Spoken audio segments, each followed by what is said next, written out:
remembering a tragic day in Oklahoma's history. Hear stories about how that day still weighs heavy on those who lost loved ones. Plus, it's National Library Week. We have how the community feels about bans on certain books, the spring game, and a national championship. We have reactions from a big weekend in OU sports. This is OU Nightly.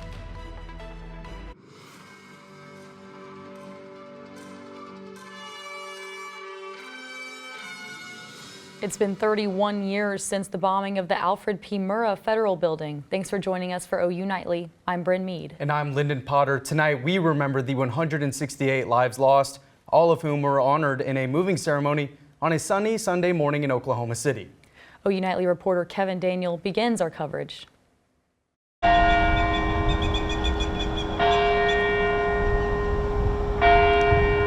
Silence rang out across downtown Oklahoma City Sunday morning, 168 seconds to be exact, for the 168 lives lost in the bombing of the Alfred P. Murrah building in 1995. The morning's emotions solemnly captured in the reading of the names. My father, Antonio Tony C. Reyes. As the ceremony concludes, the grounds here at the National Memorial Museum, which are so used to being covered in silence, become filled with community, reflection, and storytelling. The memories come back quickly, and it's unbelievable to me that 3 decades have passed, and that day is so vivid in my mind, it's etched there. Arlene Blanchard is a survivor of the attack, and in the years since, has been able to reflect on the city's ability to find light in the darkness of losing friends, family, and coworkers. When I think about April 19th, 1995, I immediately think about the darkness and the light, and how our community, in spite of what we had experienced, immediately there was such giving and hope and light. In Oklahoma City, Kevin Daniel, OU Nightly. Kevin, thank you. Each person lost that day has a story and a loved one who has to continue on without them every day. OU Nightly's Andrew Paredes spoke with someone at the memorial who remembers losing her sister in the bombing. 31 years. That's how long Cindy Farrell has been without her sister Susan. But today, they reunited, and she shared with me what this moment means for her. Even after 31 years, especially at the end of the reading of the names and when the music started back and said there are going to be brighter days, you know, that song, it all takes me right back. The moments come back for Cindy Farrell. It just is never very far away. The moment and the day, April 19th, 1995.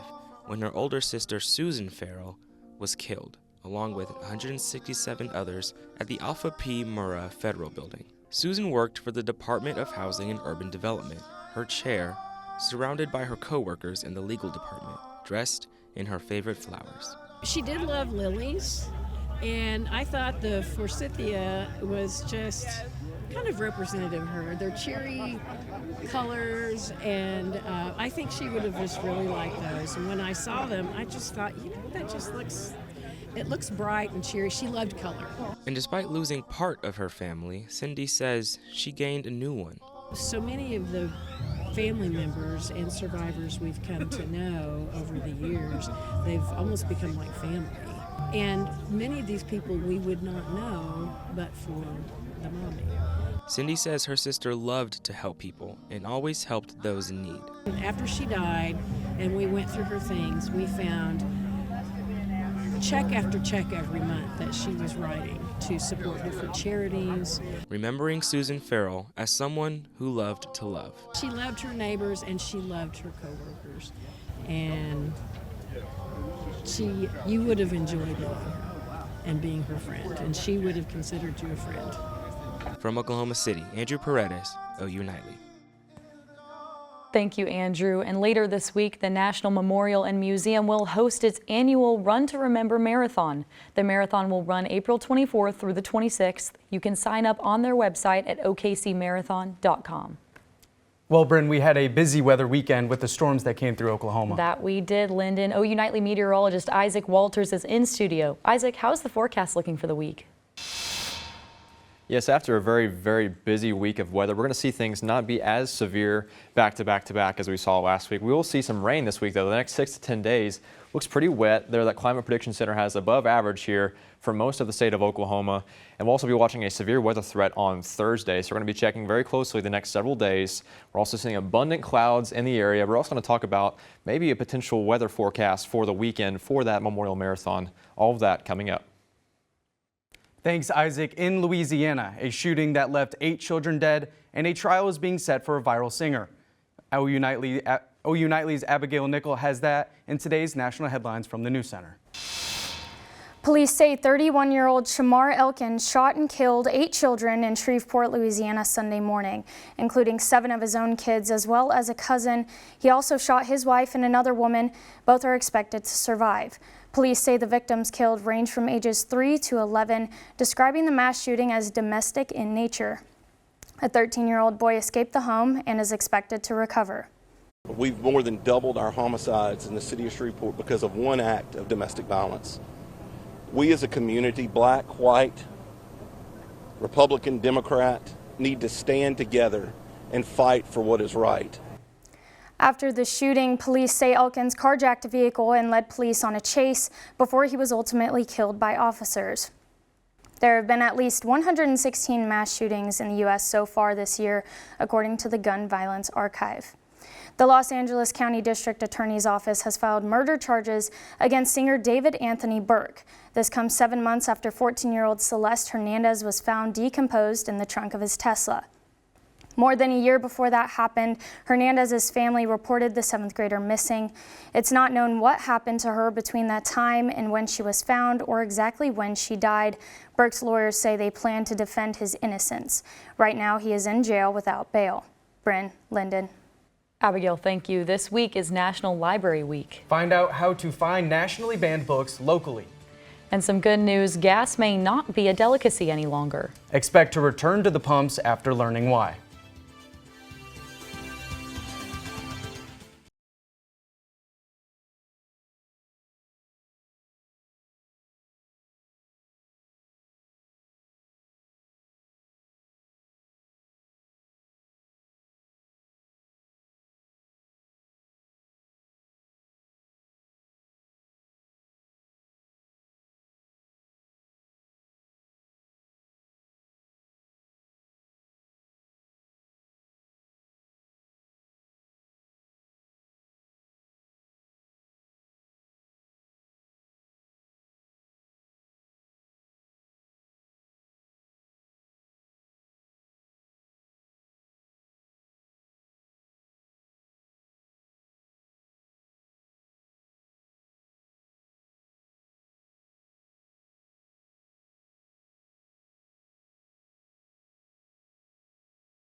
Welcome back to OU Nightly. Happy Monday to all of you who celebrate, and also welcome to another week in Norman, Oklahoma. We see temperatures across the metro in those 70s. As we zoom out, we'll see temperatures really pretty consistently in that area as well. 84 up there in Guyman. Guyman's always giving us a little bit warmer or something different than we're seeing in the metro. Down by Ardmore, 68. So along that Red River, staying in those 60s. We're going to see some severe weather coming later on this week. On Thursday, there's a 15% risk right now. So we're going to see conditions be a little bit rainy, a little bit wet. We're going to talk about that. We're also looking now, let's time this out across the nation here. What does it look like? We're going to see a front kind of move through, bring some rain chances tomorrow. We're also going to see that severe weather come with a dry line. Out there, you're going to see it kind of come across here, and that's going to bring forth that severe weather risk right there. And then that cold front's going to move through, more of a cool front move through by the weekend. Let's time out that rain chance tomorrow, though. We have a chance of rain. Let's talk about it. We're going to see a bunch of cloud cover come in the area. As you see, as soon as those clouds hit on Tuesday morning, from that point on, there's going to be an associated chance of rain, kind of scattered light drizzle there. And then we'll see that rain chance. It's going to be very minimal, nothing very serious, but lots of clouds. And you'll see kind of some scattered showers mixed in there. And then by Thursday morning, we'll see a little bit less of those cloud coverage as we move out. Watch for that potential Thursday evening on severe weather. So tune into OU Nightly every day, 4:30, for the latest on that severe weather threat. Now, the next 6 to 10 days, we're going to be staying below average, right around near normal here in Norman on our temperatures. So we're going to see temperatures kind of dance around those 50s, 60s, as you'll see here. 60s for our high there tomorrow on Tuesday, up to nearly 80 degrees, maybe 80 degrees on that Friday. So plenty warm, right around normal here for springtime here in Norman. Allergies today have been pretty high. As you see, grass allergies high, trees allergies also high. Weed allergies low, and also mold also down low. So if you're a little bit sniffly, those other allergies are kind of contributing to that. And then mostly clear tonight. If you're going out, it's going to be a little bit cool. So in those 50s. So if you might want to grab that light jacket, looking at the next 7 days. Tomorrow, let's time this out again. Tuesday, we're going to be seeing rain chances in the area, kind of scattered. Wednesday, we're going to be staying pretty cloudy, a little warm. And then Thursday is when that severe weather threat comes in the PM hours. So afternoon is when we're expecting that to kind of take hold. And then this weekend, that Memorial Marathon, we're going to be remembering that here the next couple of days here. And we're going to be seeing there a potential for rain this weekend. It's still pretty far out right now.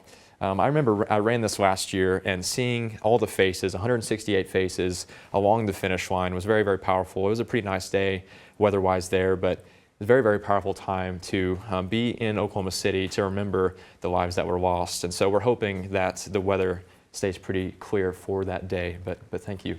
Absolutely. Thanks, Isaac.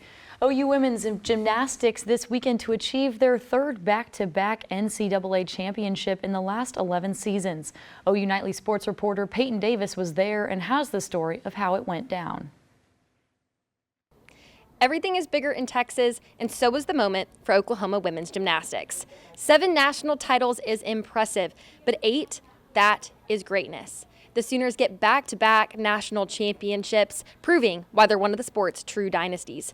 But this one didn't come easy. A momentum shift by LSU in the 3rd rotation put the pressure on, but this team says that they've never been more prepared. It was a team effort from top to bottom.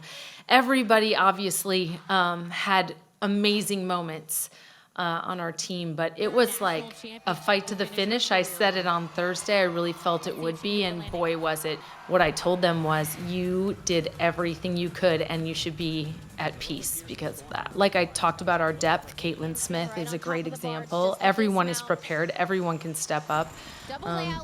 And you said it was possibly an unlikely championship, and from the outside, it probably does look that way. One of the things we said before the meeting is that we've trained 515 hours to be here. We're here for a reason. We put in so much hard work and effort, and like we said, let it all out on the floor. Like, why would we hold back and not go out there and have so much fun? Like, we are so grateful to be here, and not a lot of people get to be here. So we kind of just were staying in within our bubble, and we had so much fun together. This marks the 3rd time in program history the Sooners have won back-to-back national titles, a testament to the consistency and championship standard set by KJ Kindler. Reporting from Fort Worth, Texas, Peyton Davis, OU Nightly. Staying with gymnastics, the men's team traveled to Illinois to compete in the NCAA championship. And speaking of champions, the OKC Thunder started their postseason journey to go back-to-back. One OU softball player tied a historic record, and another Sooner team made their debut to fans over the weekend. All this and more coming up next in sports.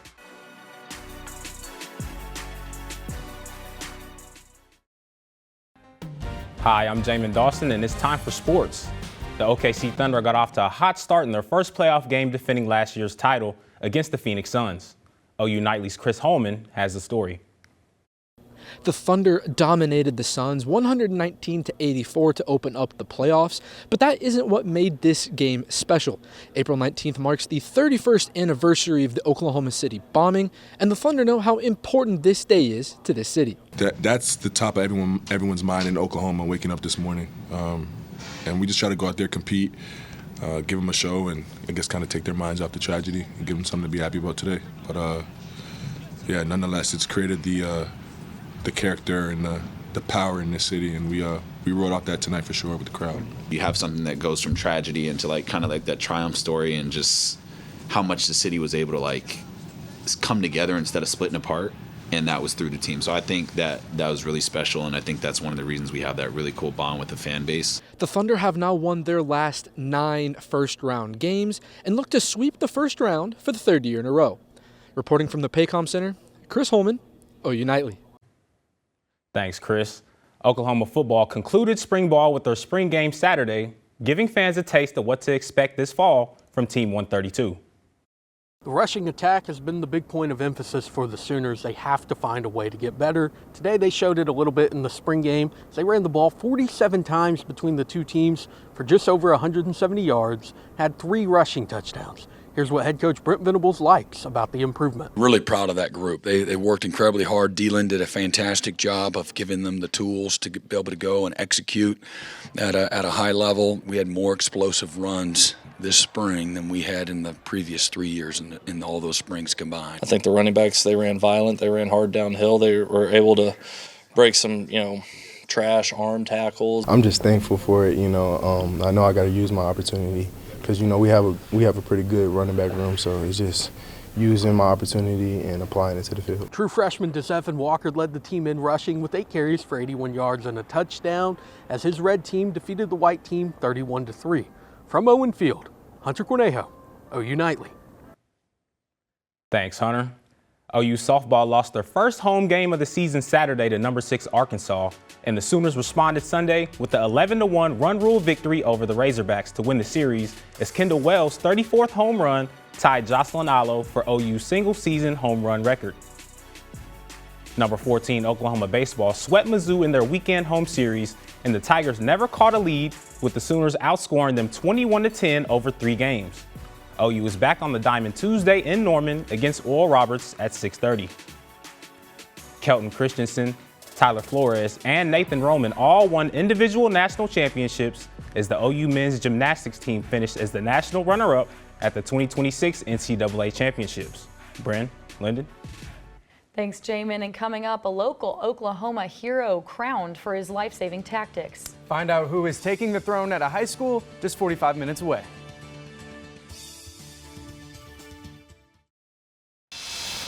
I'm Melissa Campbell at the OU Nightly Update Desk. Breaking news on a story we brought to you earlier. Senior David Anthony Burt has pleaded not guilty to all charges in connection with the killing of 14-year-old Celeste Hernandez.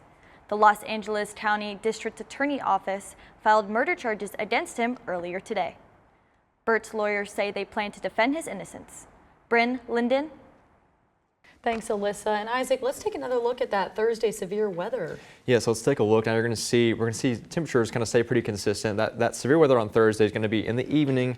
We're going to be keeping a close eye on that. Right now, it's kind of looking more of a hail and wind threat. We'll keep a very close eye on it as we move throughout this week. So make sure you're tuning in at 4:30 every day this week. Thanks. And a king in his castle, or rather his high school. Pauls Valley High principal Kirk Moore was crowned this weekend at the school prom for stopping a shooting in its tracks. Students voted to honor Moore after he acted bravely on April 7th. Moore tackled the suspect and was even injured in the process after a former student brought a weapon into the high school. And thanks for watching OU Nightly. I'm Bryn Mead. And I'm Lyndon Potter. Be sure to watch OU Nightly live weekdays at 4:30. Have a great night.